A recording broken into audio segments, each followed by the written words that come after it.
fox's eyes were in a direct line with his own, as though, for a moment, they were both of them held by some invisible string. "Hello there," a voice called, breaking the unnatural stillness in the narrow cutting. So surprising and unexpected was the voice that it seemed almost as if it had been the fox who had spoken, but William knew that was ridiculous. Still, it remained staring at him for a moment longer, then, as silently and stealthily as it had arrived, it disappeared once more into the undergrowth. William shivered and blinked. He felt cold and disappointed. He had liked the fox. It had been almost a friend on the desolate platform. Now that it was gone, he missed its company.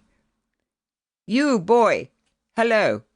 the voice called again, bringing William back to the present. Turning, he saw a man leaning over the bridge looking down at him. Once again, eyes searched out his own. Once again, the invisible string seemed to connect William to the man who was now looking at him. The eyes of the man, like the eyes of the fox, seemed to probe into William's mind, as though they were searching his thoughts. He tried to look away, but he was unable to do so. So powerful seemed the gaze.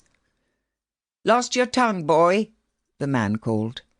"No," William replied, his voice coming out almost defiantly, but as he spoke he stood up.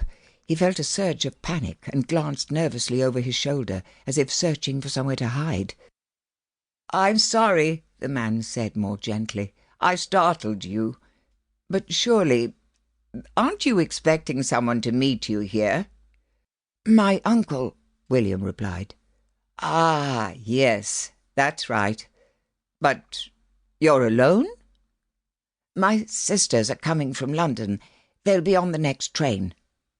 Although the man asked such direct questions, and although his eyes continued to stare so deeply into William's, he didn't seem altogether unfriendly. "Stay there," he now said, and a moment later William saw him walking down the short, steep track to the gate in the fence and out onto the platform in front of him. "What's your name, boy?" the man asked. "William Constant." "William Constant," the man repeated quietly. Then he smiled and was silent. He was tall and thin, with a high forehead and receding hair. His eyes were very pale, blue-grey, and flecked with gold that seemed almost to sparkle. His hair, what was left of it, was wispy and long. The wind blew it in a haze of red round his head like a cloud. He was wearing a long black mac buttoned to the chin.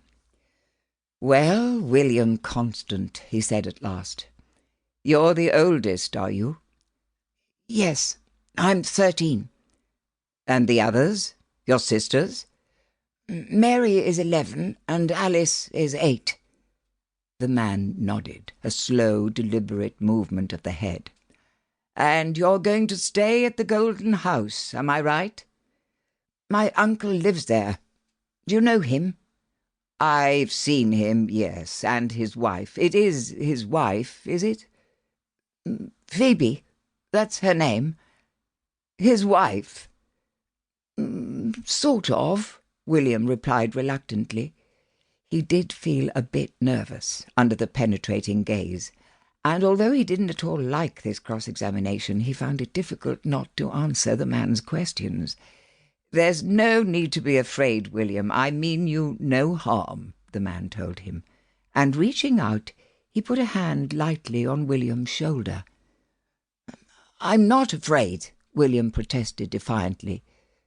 But really he wished that he wasn't all alone with this man who stared so searchingly into his eyes as the fox had done. "Is it the first fox you've seen?" the man asked, seeming to read his thoughts. "Well, I've seen them on television, of course, but I've never seen one in the wild before."